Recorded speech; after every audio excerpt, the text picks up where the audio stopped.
Sono svegliato. Oh bella ciao, bella ciao, bella ciao, ciao, ciao. Una mattina mi sono svegliato e ho trovato l'invaso. Partigiano, portami via. Oh bella ciao, bella ciao, bella ciao, ciao, ciao. Partigiano, portami via, che mi sento di morire.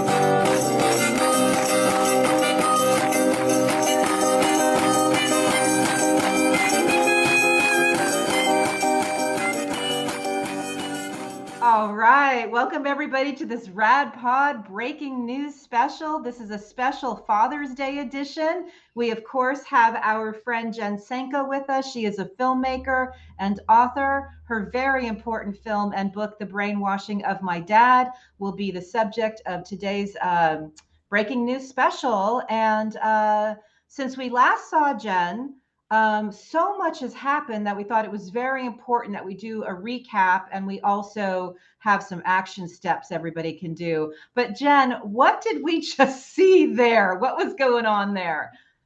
Okay, so I met my friend, he probably wouldn't want me to mention his name, at Port Authority, and we decided to do a sticky action, Fox Lies. So the very first one we did, we had to get behind the pole because there's cops all over, but there was a homeless lady there. So I said, okay, get me. Oops, I said his name. Oh, well, la-di-da. So I stick the sticker on. Oh, and I had given the homeless lady 50 cents. So, and she kind of moved out of the way, which was good. And then she goes, Fox Lies? What do you watch, CNN? And she's a homeless lady. Yeah, That was pretty crazy. But then anyway, we just kind of went on a spree.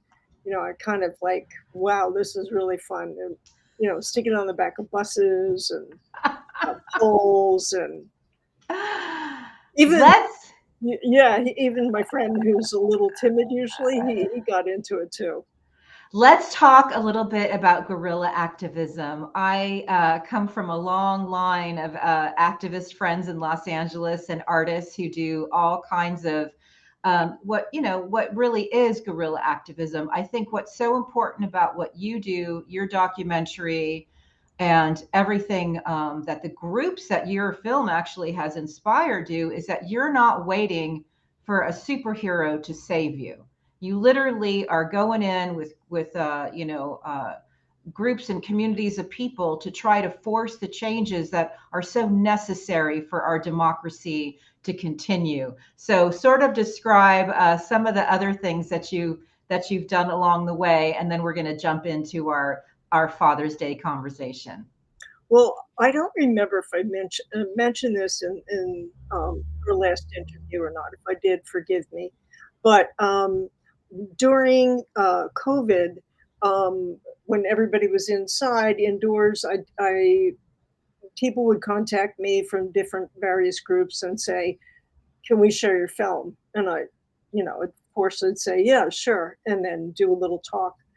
And what I noticed happen was the groups that had me that were maybe focused on other things, other aspects of activism, started to focus on media. I think they realized like media is how this propaganda gets out. So it should be a number one issue. And then like I was so happy to see that this group, and I introduced as many of them as I could to each other, and it's really cool because we're all working together now, and we're all supporting each other. And as the Republicans knew, Grover Norquist, for one, with his Wednesday meetings, and then bringing in evangelicals, Christian nationalists, gun rights activists, oil magnates, strength in numbers and supporting each other. So I'd say that's probably one of the most important things that I did that I feel really proud of. And then, I talk whenever I can. But, and then I just do my thing, putting Fox Lies stickies everywhere and just hope I don't get busted. And before we actually move on from the guerrilla portion, is there anything else that you did that you would like to draw our attention to? Just no, I mean, there's other things that, well, my big thing right now is getting, it's not just mine, getting Fox propaganda off of our military bases. Yeah. I think it's just insane to me that this anti-American propaganda is is played on our military bases. And I've been tweeting about it for a couple of years, and there's more and more people that are becoming aware of it. Yeah. And both vets, for one, they're really on this. And I would really like to, if I weren't my mom's caretaker right now, I would love to create like a big demonstration. I don't know where you would have it, but bringing that to the attention, like get Fox out of the military. It's just insane. Like many of the terrorists from January 6th were ex-military. Yeah. I mean, we know that propaganda kills. They use propaganda. It's been used in the centuries, during the centuries, to turn people against each other. It's psyop. Yeah. And Fox is presented as news, even supported by, it's still in the White House press room, um, and it's called news. And these people sit behind desks, and they're treated by other media as news. That's one reason why we like to attack them so much. Um, and so that's why, one of the reasons why it's on military bases. And I think, frankly, that the military, they had a mission, a goal of getting radicalization out of the military. Yet they don't take the number one source, Fox, out of the military. And so anyway, that's kind of like, something I focus on a lot. That I love it. That is something that is so important, and it's actually very, very doable. And I think it's really important what you just brought up, because I'm pulling up one of my most recent stories from Byline Supplement. Tucker, I think this was Tucker Carlson and the misogyny epidemic at Fox News, but that particular piece also had the studies that documented how if you were a Fox viewer during the initial COVID period of time, you were more likely to die than those who didn't watch Fox. And that's because the initial narrative at Fox was that coordinated Kremlin and MAGA gang propaganda that was anti-mask and anti-vax and anti-science and anti-everything that could possibly save your life. So when you say that propaganda kills, we have very, very recent examples of how dangerous this is. And again, we're just going to continue to stay loud here with what we do, and I know with what you do. But let's bring, since we last saw you, there have been so many incredible developments, and unfortunately they do not get out in the way we need them to those who are still in their news silos. But should they stumble across our show, and should our friends send it to their friends and have that ripple effect occur, what are some of the things that have happened? I mean, you've got the Dominion settlement. Tucker Carlson's not there. I don't care what you say, not having that big huge platform will ultimately probably devastate him. Let's kind of rattle off. Also, one of the groups that you're affiliated with suddenly broke through and we're on every single news channel. So let's bring people some of the very important good news on what's happened since we last saw you. Well, I think you might be talking about Truth Tuesdays. So Truth Tuesdays is a brave ass group. They've been protesting in front of Fox headquarters in New York every Tuesday, rain or shine, for 2 years. And their photographs and their graphics, they have really big in front of Fox. Those photographs are appearing like all over the world now, in various publications, and there's other groups. I don't know how organized they are, but they're starting to spring up in other areas of the country, which is really great. That's a good thing. And then there's the Media and Democracy Project.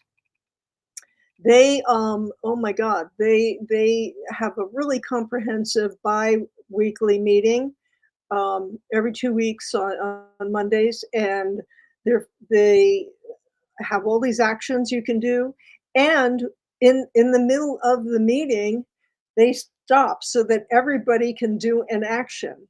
Here's the phone number that you call for your senators and ask for the Biden nomination of oh my God, Anna Gomez, like to the FCC.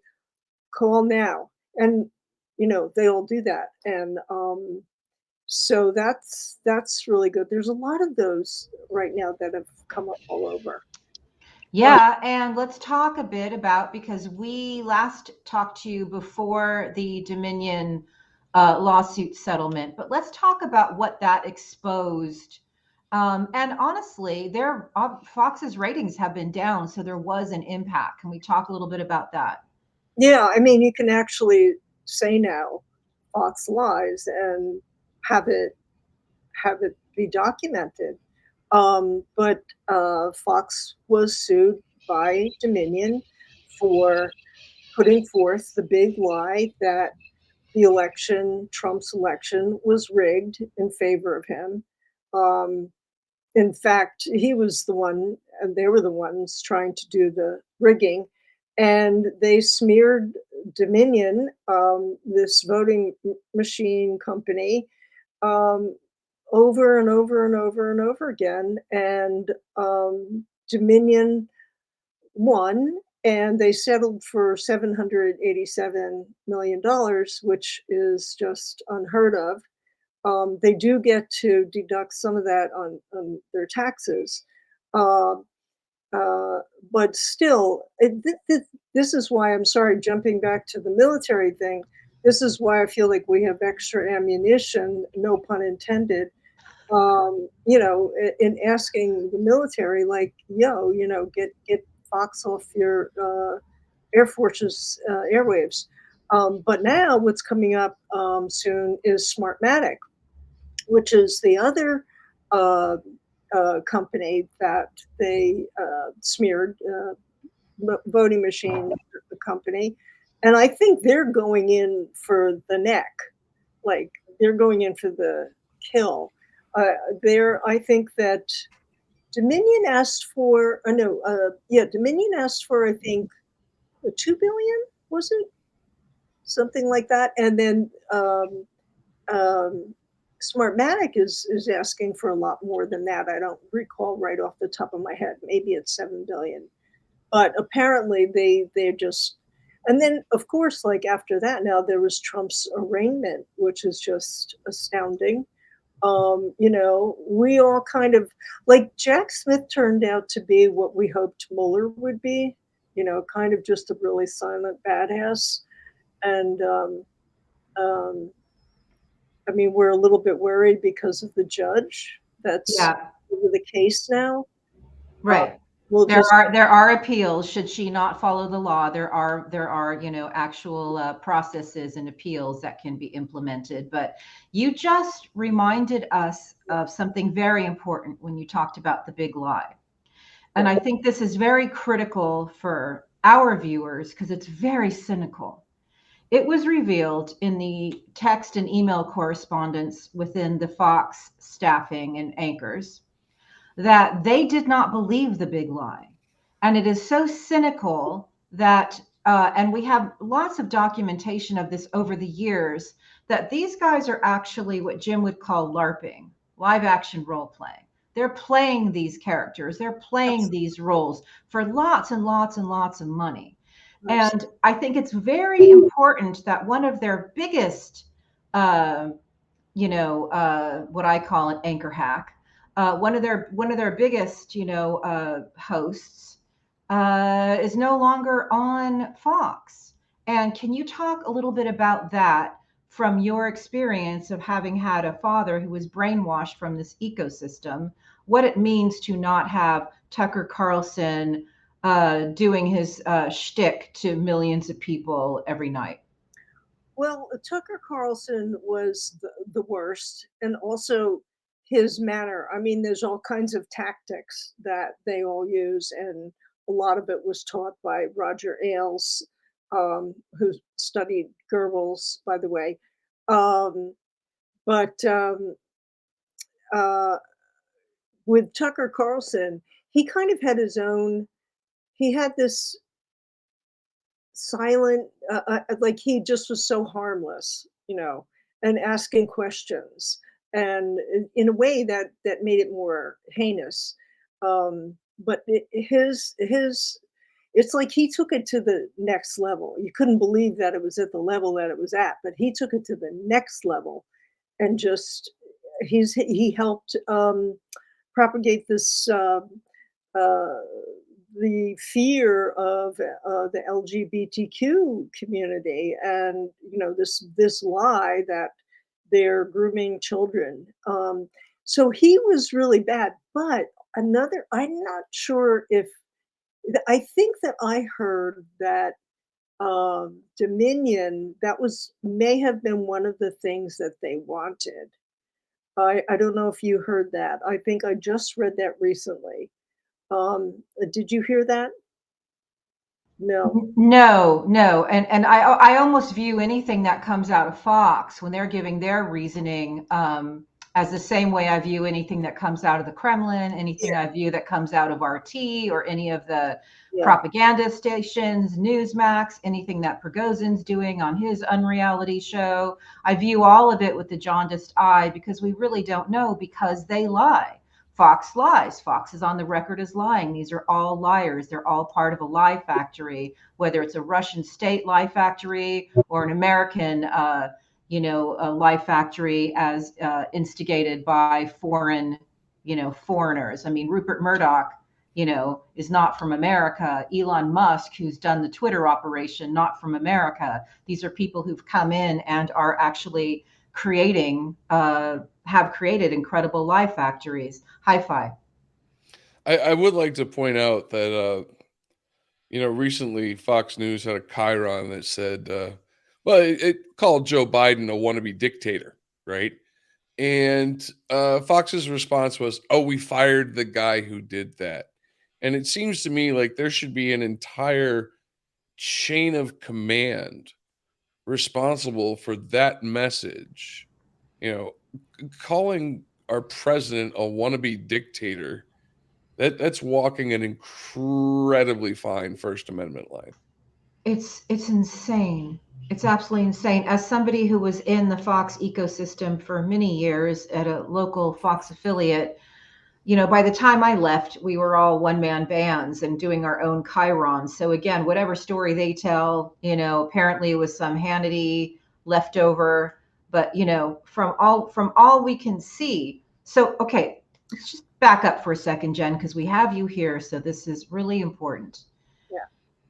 A former Fox producer, Jack Hannock, who you've probably heard of, gets arrested a year ago in England under 2014 sanctions for building a lie factory for Russia, a Russian oligarch, Putin's favorite, Malafiev, a monarchist who's anti-gay, anti-everything. Uh, and so one of the people from Fox's ecosystem who worked with Hannity, etc., is hired to go build more poisonous lie factories. And I look at them like munitions factories, to attack our minds.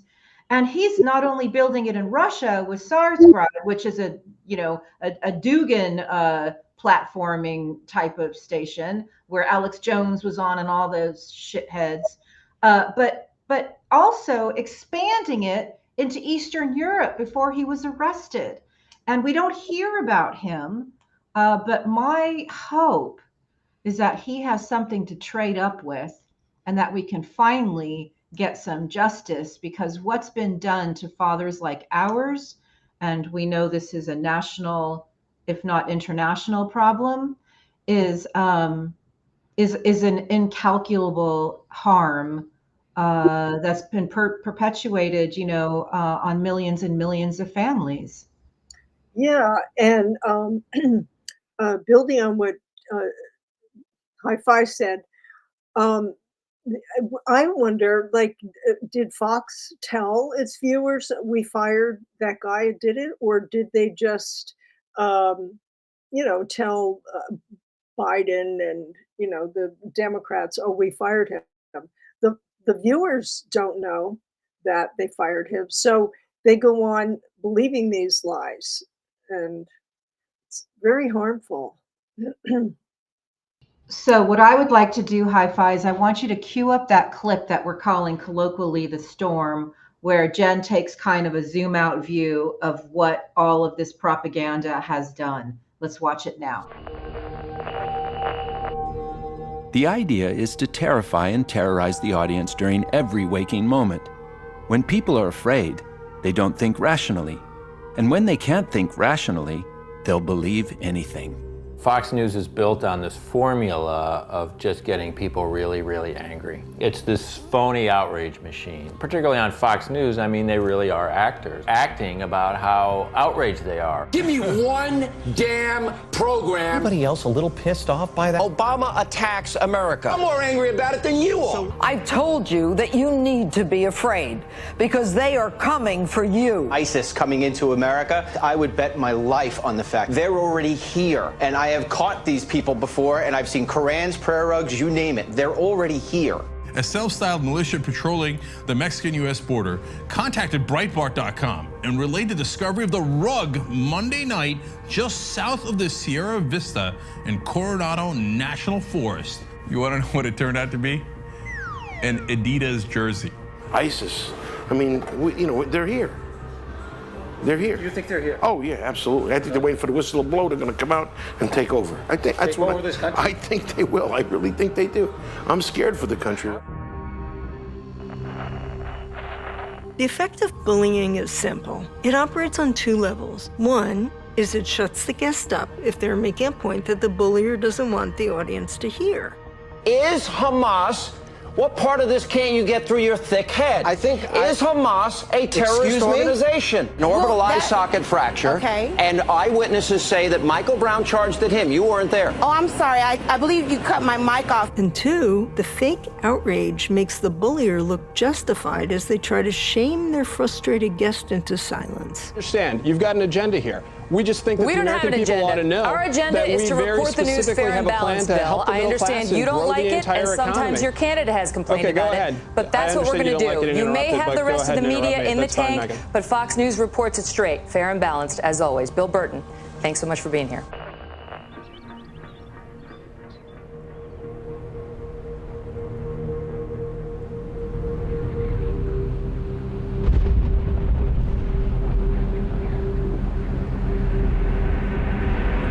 You have other people at the border who are here illegally, who are crossing over the border, and they're very much out of the shadows. A long time ago, the feminazis began their quest to make women more like men, acquire power like us, have careers like us, all that.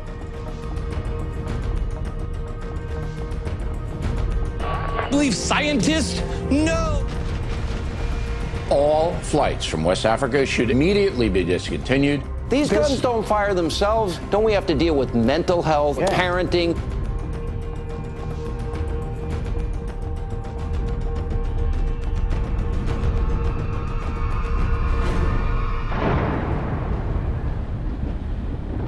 All right, so talk to us about what we just saw. Okay, so remember I did the film back in, 2015, came out in 2016.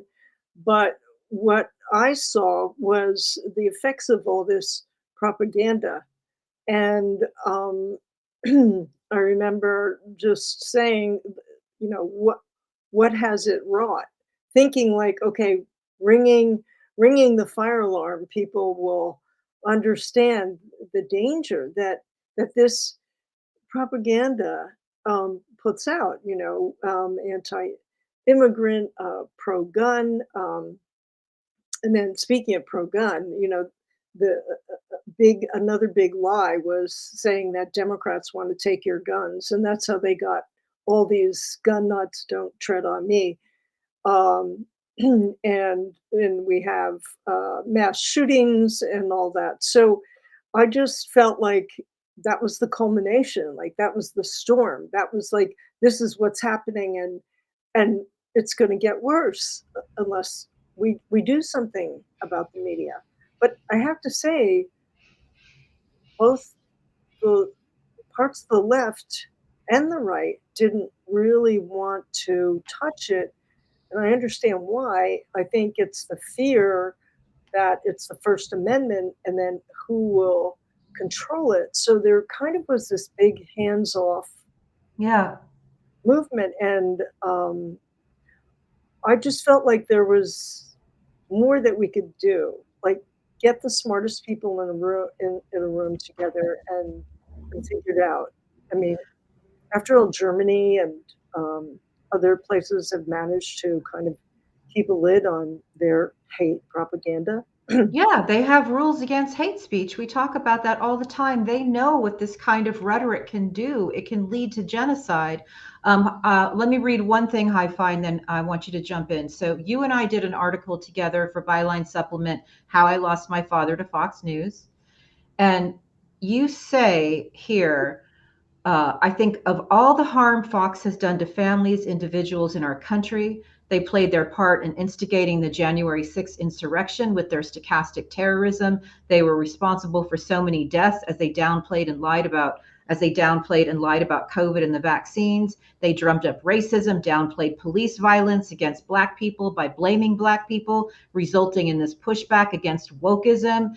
FDR managed to get rid of propagandist Tokyo Rose during World War II. How is Fox any less vile, anti-American, treasonous than Tokyo Rose? Amen. I've said the same thing. That's you. This is you. These are your words. Yeah, those are your words. No wonder it sounds familiar. It was Hi-Fi that wrote that. And, Yeah, I'm thinking, oh, that's so articulate. And I'm not usually that articulate. These are your words. And why I bring this up, because obviously it's so important. You hit on so many very important things. Again, they wrap themselves in the flag, use Bible quotes, but what they really are is anti-American, which is a very important point we always bring up here at the station, is that Justice John Paul Stevens, in his dissent over the Citizens United ruling, said what has just happened is we've now given Tokyo Rose the same weight as the Allied commanders in World War II. And that is our fight right now. And again, that is why we're doing this breaking news special. We want our family back. We want our fathers back. All of us want to be able to be helpful, get Fox off military, the whole thing. Hi-Fi, jump in. Well, I just wanted to go back to what you said about, Germany has, anti-hate speech laws. The other thing that Germany has that we apparently need in the United States is a police force for our police force to keep extremism of any kind out of its ranks, be it far right-wing white supremacist or far left-wing anarchist, right? How do we go about regulating? Obviously, we need more regulation. When Tucker Carlson can spout great replacement theory on millions of TVs across the country, there's a problem here. What do we do? Well, one thing we can do, the FCC has no regulatory authority over cable channels, but it does have it over local broadcast stations, and Fox owns about 28 local broadcast TV stations. So it's time that we entertain petitioning the FCC to remove Fox Broadcasting Company's licenses so people could get active with letters to the FCC. And then the other thing is, unfortunately, Gigi Sohn did not get on the FCC. She was just so harassed. She withdrew her nomination. But you can call your senators at Senator Cantwell and then your senators to confirm Anna Gomez to the FCC, 202-224-3441.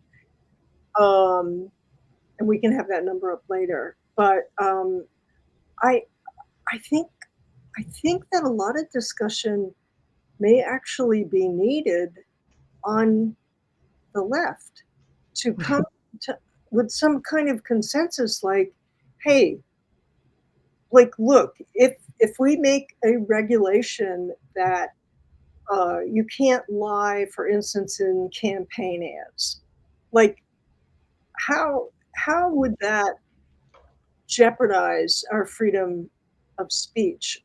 I don't know. But get people to discuss this. And I know Emily Bazelon wrote an article years ago, about a couple years ago.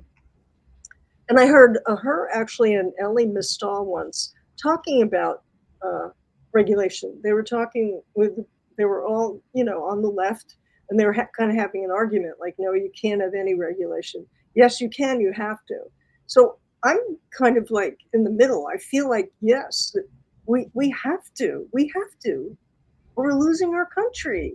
So get with the program. Yeah, so we are always allowing our freedoms to be weaponized against us, and that is a problem. Like, right now, our podcast partner, Jim Stewartson, is being sued for defamation by both Mike Flynn and Kash Patel. So that is lawfare, clearly. What he does in his investigations are covered under journalistic protections, First Amendment, all of that. What we are dealing with, and what Jim is actually investigating and showing, is that there is mass radicalization going on in America as we are recording this right now.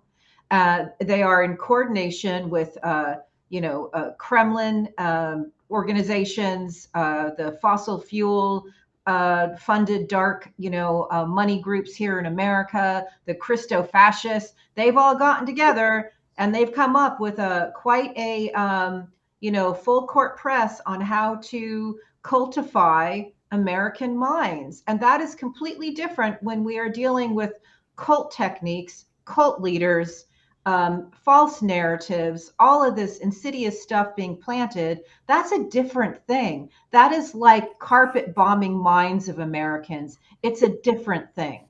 Hi-fi. I just wanted to say, you left out the Silicon Valley tech bros who enable their, mind fucking on their platforms such as Twitter, Rumble, Facebook, YouTube, you name it. There is an element to all of these things that sways people towards fascism.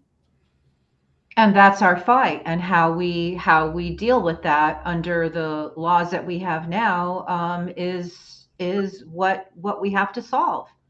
I think that another thing that I tried to do and emphasize is that this was a conspiracy. Yeah. Not a conspiracy theory. It was actually a conspiracy. And my film tracks some of it. My book goes back to the 50s and tracks a lot more of it. After reading A Democracy in Chains by Nancy MacLean and then Shadow Network by Ann Nelson, it starts in the 50s with really oligarchs who wanted one party rule. And then it's almost like later the Russians saw an opportunity, like, holy shit, they're eating their own. They're like, they have their own PSYOP operation. Let's jump in on that. But it didn't originate with the Russian. It originated with libertarian Republicans and oligarchs. And then they also, like I said about strength in numbers, they brought the evangelicals. We just have to throw them a few bones. The gun nuts. Yeah, let's get them aboard. The oil barons, hey, they're one of us. Let's have a party.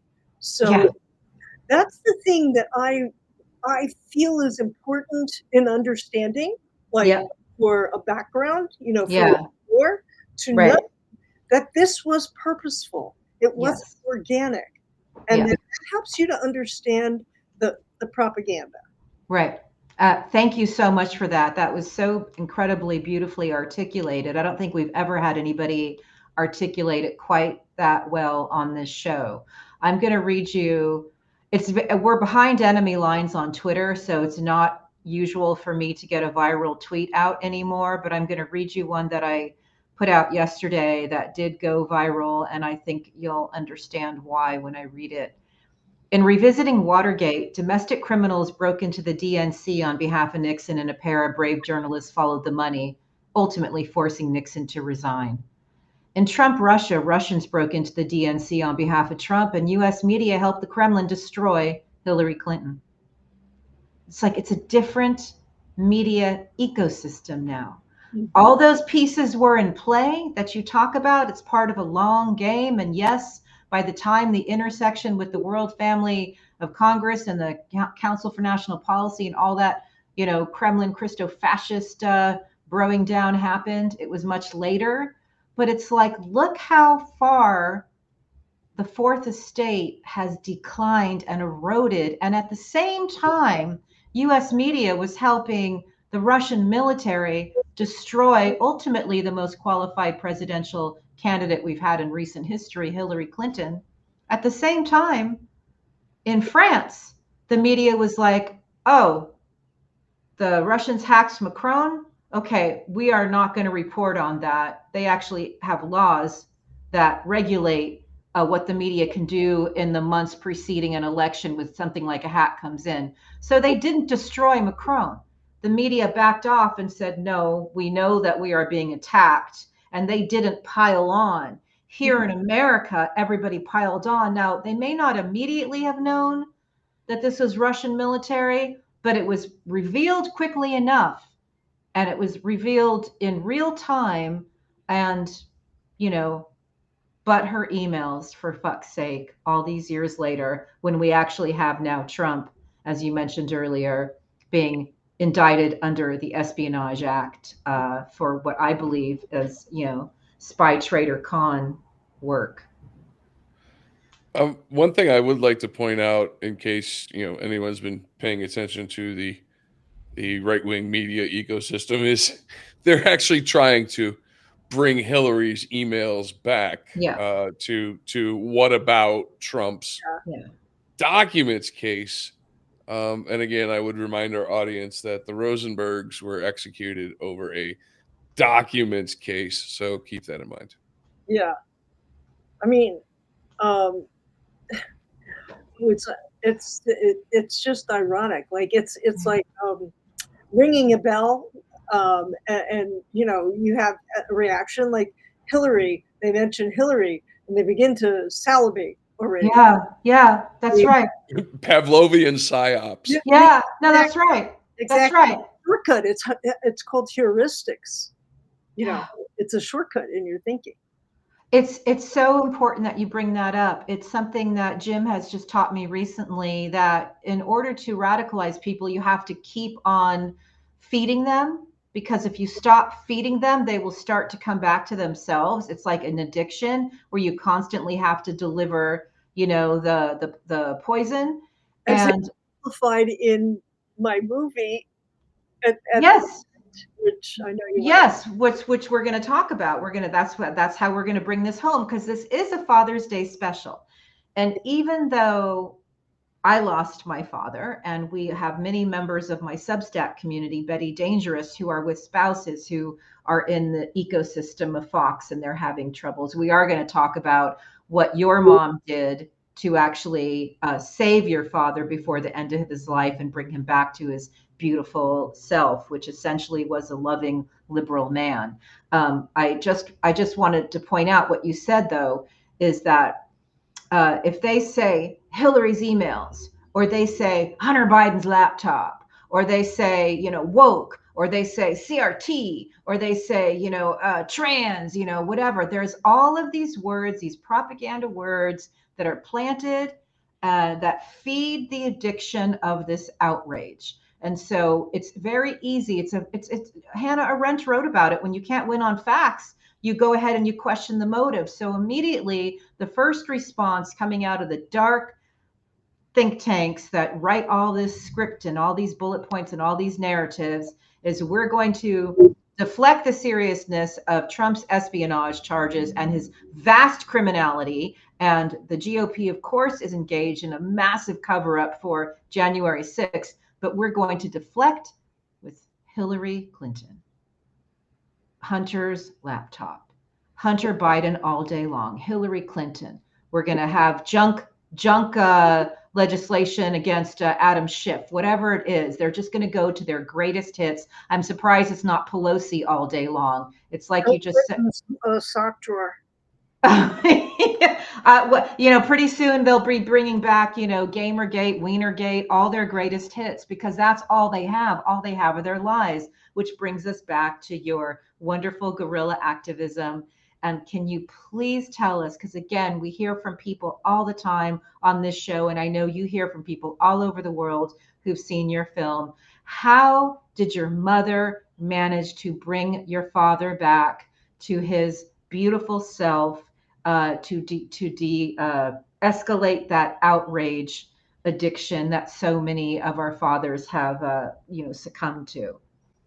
It goes back to your point that they have to keep feeding, right? To keep that going, and to keep the adrenal glands and the amygdala on fire, right?